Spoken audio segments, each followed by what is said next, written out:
আন্দোলনে আছেন, লড়াইতে আছেন তার জন্য। আর আপনারাই সমাজ গড়েন। আগামী দিনের সমাজ কেমন হবে, আগামী প্রজন্ম কেমন হবে, আপনারাই ঠিক করে দেন। ফলে আপনাদের হাতে সমাজের এক বিরাট দায়িত্ব। এই দায়িত্ব আপনারা পালন করবার চেষ্টা করেন অনেক প্রতিবন্ধকতা থাকা সত্ত্বেও। আর বিশেষ করে আজকের দিনে তো আপনাদের সামনে অনেক প্রতিবন্ধকতা, অনেক চ্যালেঞ্জ। কারণ আমাদের দেশে এটা খুবই দুঃখের কথা, স্বাধীনতার পর আমাদের দেশে যে সংবিধান গৃহীত হয়েছিল, এই সংবিধান কিভাবে আমাদের দেশ পরিচালিত হবে তা সেখানে লেখা হয়েছিল। তো সেখানে শিক্ষাকে প্রথমে মৌলিক অধিকার হিসেবেই স্বীকৃতি দেওয়ার, অর্থাৎ এটা বাধ্যতামূলক, সরকার এই শিক্ষা দিতে, বিনা অর্থে এই শিক্ষা দিতে বাধ্য থাকবে, এই আইনি করবার কথা ছিল।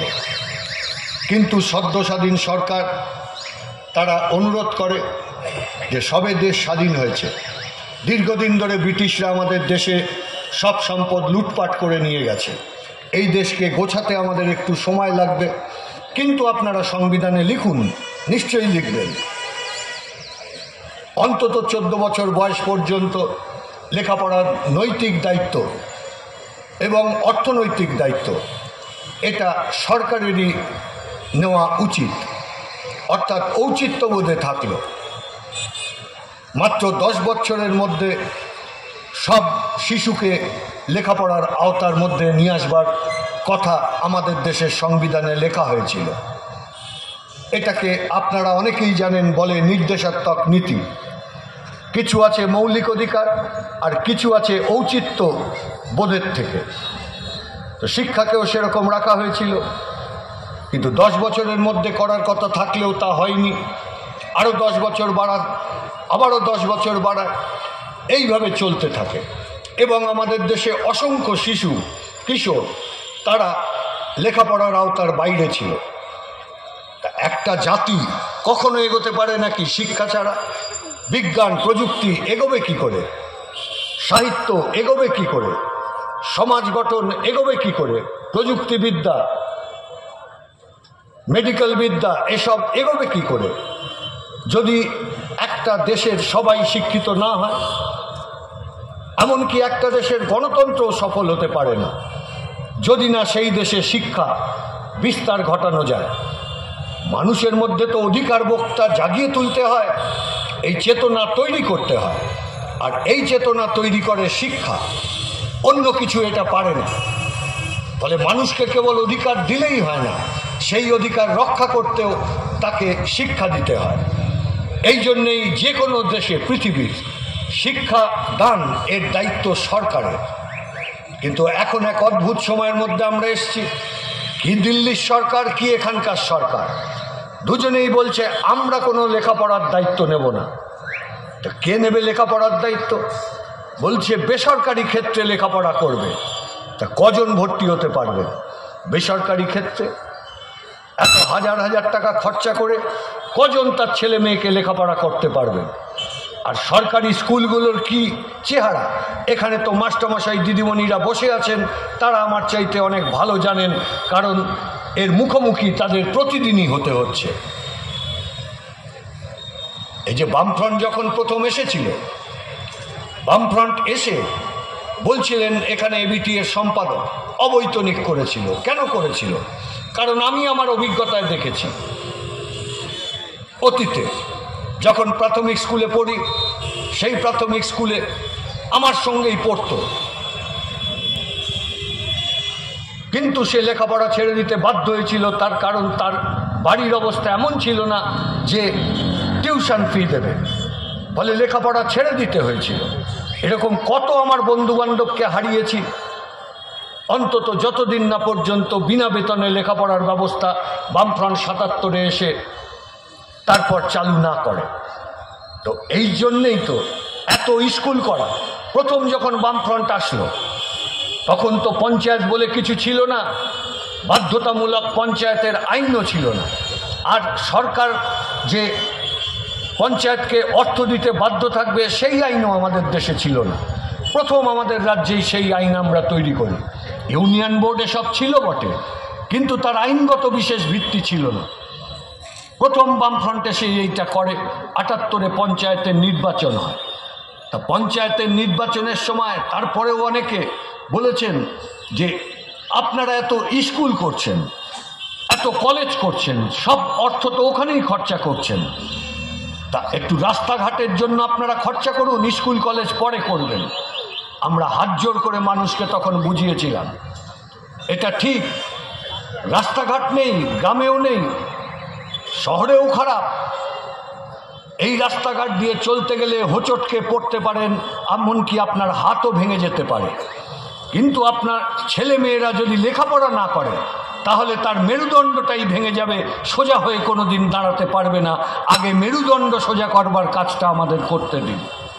এই জন্যেই তো এত স্কুল কলেজ আমরা তৈরি করেছিলাম। এই জন্যেই তো আমরা সমস্ত ছেলে মেয়েকে লেখাপড়ার আওতায় নিয়ে এসেছিলাম।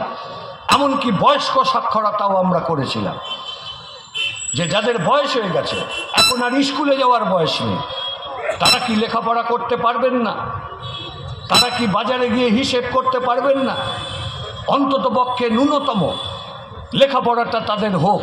এই জন্যেই তো আমরা তৈরি করেছিলাম সেই সময়তে সমস্ত জায়গায় বয়স্ক সাক্ষরতা কেন্দ্র, পাড়ায় পাড়ায়, গ্রামে গ্রামে বয়স্ক সাক্ষরতা কেন্দ্র তৈরি করে মানুষকে শিক্ষিত করবার কাজ করেছিলাম।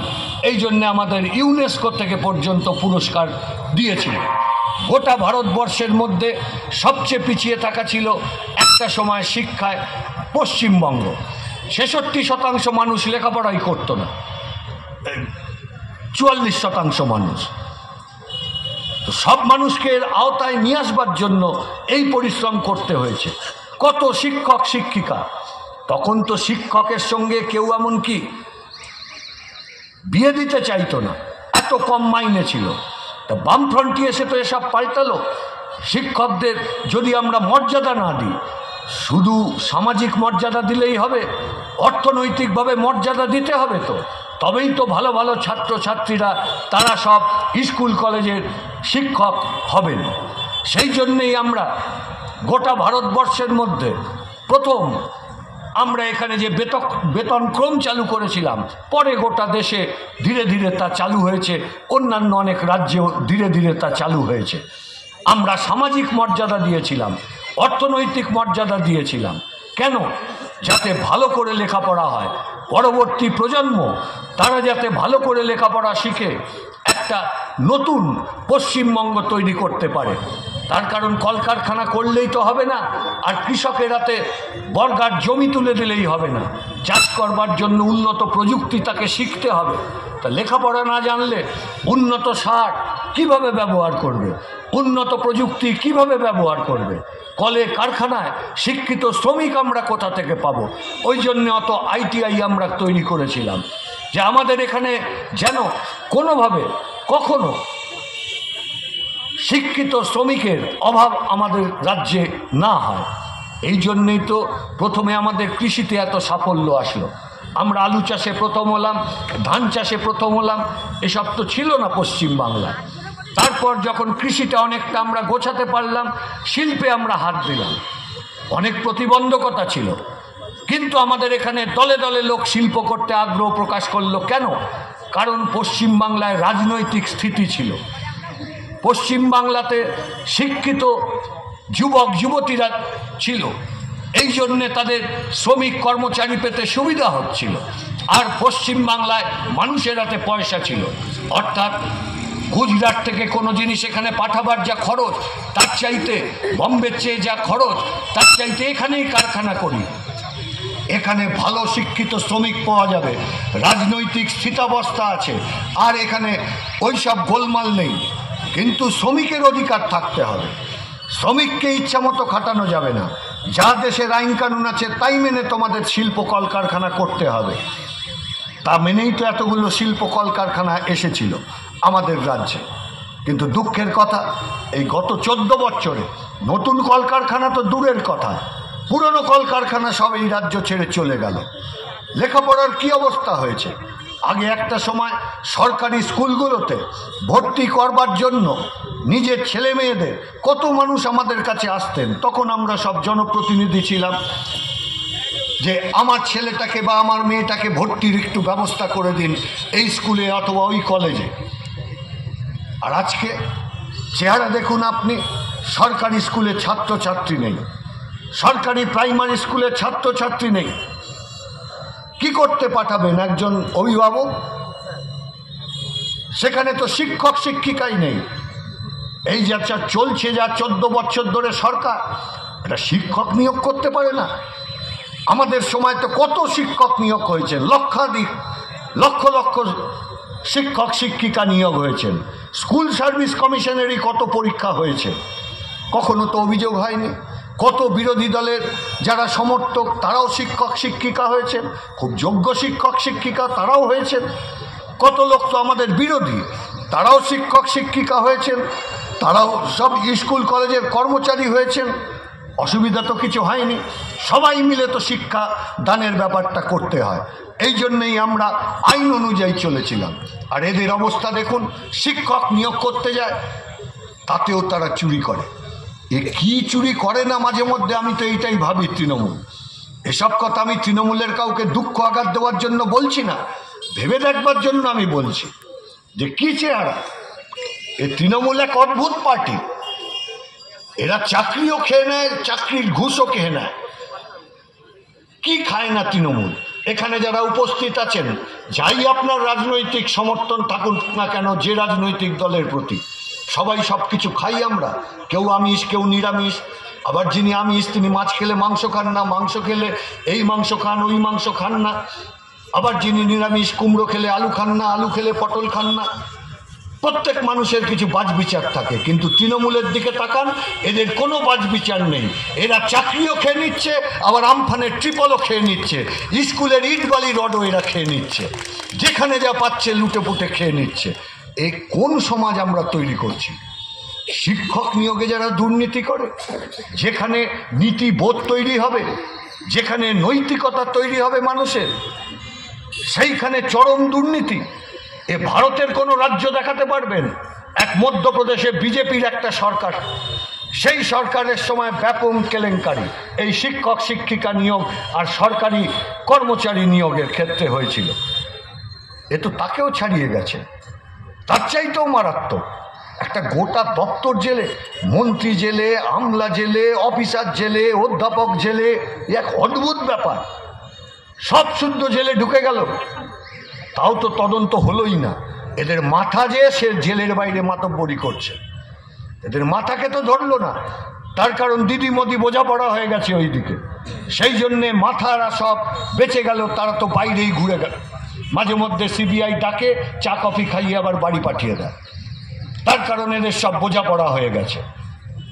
এই চলবে পশ্চিমবাংলায়, বাঁচবে স্কুল সরকারি, থাকবে আর নতুন শিক্ষক শিক্ষিকা, যোগ্য মানুষ, তারা আর শিক্ষক শিক্ষিকা, অধ্যাপক অধ্যাপিকা হতে পারবেন? এই অরাজকতা যদি চলে, সরকারি স্কুল আর টিকে থাকবে? কজন পারবেন বেসরকারি স্কুল কলেজে লেখাপড়া করাতে লক্ষ টাকা খরচা করে? এই তো এই বছর শুনলাম প্রাইভেট মেডিকেল কলেজ, এখন তো সব জায়গাতেই প্রাইভেট মেডিকেল কলেজ হয়ে যাচ্ছে রাজ্যে। 1 কোটি টাকা লাগছে ভর্তি করতে।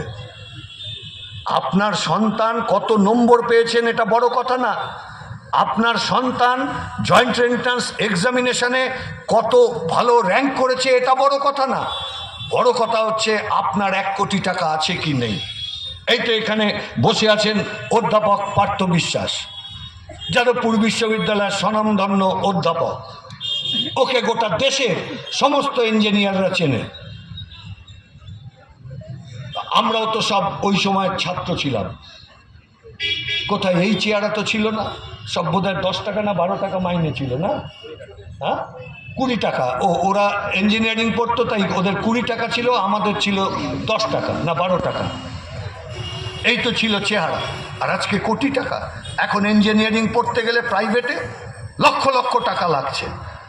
কত ভালো ফলাফল করেছে আপনার সন্তান সেটা গুরুত্বপূর্ণ না, আসল কথাটা হচ্ছে যে আপনার পকেটে টাকা আছে কি নেই। এ টিকবে কোনো সমাজ? আর এই রকম যদি খারাপ ছেলে মেয়েরা তারা ডাক্তার হয়, তারা ইঞ্জিনিয়ার হয়, আপনার ভবিষ্যৎকে, যারা তৃণমূলকে ভোট দিচ্ছেন তাদেরকে আমি বলছি, এই ডাক্তারকে পাশ করার পর আপনি অসুস্থ হলে তো ডাকবেন চিকিৎসা করতে, বাঁচবেন আপনি? বাঁচবেন আপনি? এই ইঞ্জিনিয়ারকে ডেকে তো আপনি ব্রিজ বা আপনার বাড়ি করাবেন, ও বাড়ি ভেঙে পড়বে না এর গ্যারান্টি আছে? তখন কোনো পিসি ভাইপো আপনাকে রক্ষা করতে আসবে না, ওই বাড়ির তলাতেই আপনি চাপা পড়বেন। সেই রকম একটা সমাজ ব্যবস্থা তৈরি হচ্ছে পশ্চিম বাংলাতে। আটকাতেই হবে যেভাবে হোক, আর তার সঙ্গে তরুণ প্রজন্মটাকে শেষ করে দাও। এমনিতেই তো এখানে চাকরি নেই, লেখাপড়া নেই, বেসরকারি ক্ষেত্রে যারা ভর্তি হতে পারছে না অর্থের অভাবে, সব তো বাইরে পরিযায়ী শ্রমিক হয়ে চলে যাচ্ছে। কি করবে? এই তো কিছুক্ষণ আগে একটা দোকানে আমরা চা খাচ্ছিলাম, এইখানে সুন্দরবনের মানুষ মা আর মেয়ে মিলে চালাচ্ছেন। ওর স্বামী হয়তো দেখা যাবে অন্ধ্রপ্রদেশ কিংবা কেরালাতে আছেন, পরিযায়ী শ্রমিক, একসঙ্গে থাকতে পারেন না, গ্রামে কাজ নেই, তাই এইখানে এসে দোকান খুলতে হয়েছে। এই তো বাংলার চেহারা। 1 কোটির বেশি যুবক যুবতী এখন রাজ্যের বাইরে কাজ করতে যান, অথচ গ্রামের কাজ তৈরির জন্য আমরাই তো তৈরি করেছিলাম 100 দিনের কাজ। অনেকেরই আপনাদের মনে আছে 2004 সালে মনমোহন সিং প্রধানমন্ত্রী হলেন আমাদের সমর্থনে, আমাদের ওরা মন্ত্রী হতে বলেছিল, আমরা বলেছিলাম আমাদের মন্ত্রী করার দরকার নেই, কিন্তু আমাদের কতগুলো শর্ত আছে আপনাকে মানতে হবে। মন্ত্রী করার শর্ত আমাদের নেই, তার মধ্যে অন্যতম প্রধান শর্ত আমাদের দেশের সবচাইতে গরিব মানুষ যারা, তাদেরকে অন্তত বছরে 200 দিন কাজ দিতে হবে। এ তো লজ্জার কথা। স্বাধীনতার পর 60 বছর কেটে গেছে, কিন্তু এখনো পর্যন্ত আমাদের দেশের গরিব মানুষের হাতে কাজ তুলে দিতে পারিনি আমরা। এই জন্য আমরা দাবি করেছিলাম 200 দিন অন্তত কাজ দিতে হবে। এই নিয়ে 1 বছর ধরে ওদের সঙ্গে আমাদের চলল। অবশেষে ওরা যখন মানছে না, আমরা ভারত বন্ধ ডাকলাম, তখন ওরা এসে বললেন আচ্ছা ঠিক আছে করব, কিন্তু এক্ষুনি 200 দিন পাচ্ছি না, শুরু করি আমরা 100 দিন দিয়ে। এখনই সব জেলায় পারবো না, শুরু করি আমরা 100টা জেলা দিয়ে, তারপর প্রতি বছর 100টা করে জেলা যুক্ত করব। এইভাবেই তো শুরু হলো 100 দিনের কাজ। আর এখন দেখুন পশ্চিমবাংলায় 3 বছর ধরে 100 দিনের কাজ নেই।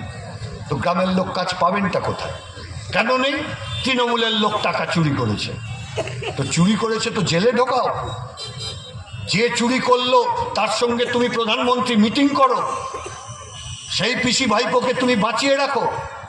একজন পঞ্চায়েতের প্রধানকে আপনি জেলে ঢুকিয়েছেন, একজন বিডিওকে আপনি জেলে ঢুকিয়েছেন,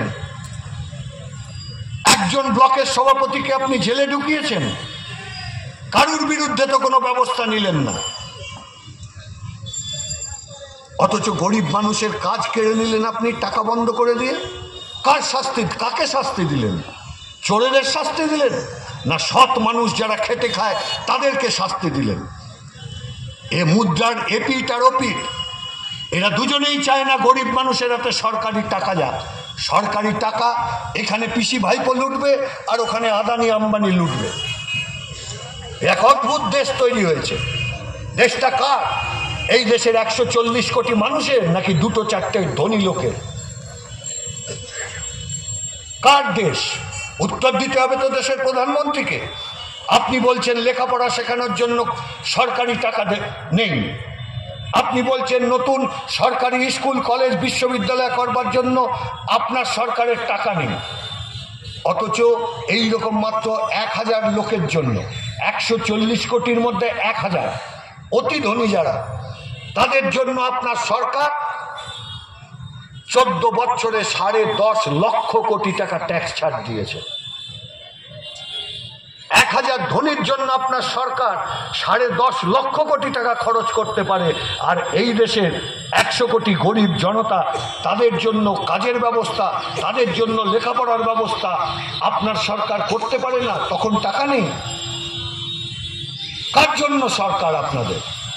আর তার উপর আমাদের দেশের সব সম্পদ, মাটির তলার সম্পদ, কয়লা বেচে দিচ্ছেন বেসরকারি মালিকানায়। আদানির হাতে এখন যত কয়লা খনি আছে, দেশের সরকারের হাতে অত কয়লা খনি নেই। বেচে দিচ্ছেন গ্যাসের খনি। আম্বানির হাতে এখন যত পরিমাণ গ্যাসের মজুত আছে দেশের সরকারের হাতে নেই। তো সরকার কার জন্য? আমি সবাইকে ভেবে দেখতে অনুরোধ করব, মানুষ সরকার তৈরি করে কেন? নিজেদের কাজের সুবিধার জন্য, যাতে তার ছেলেমেয়েরা লেখাপড়া পায়, করতে পারে, তিনি কিছু কাজ পান, জিনিসপত্রের দাম একটু কম থাকে, তার মাথার উপর একটা অন্তত বাসস্থান থাকে,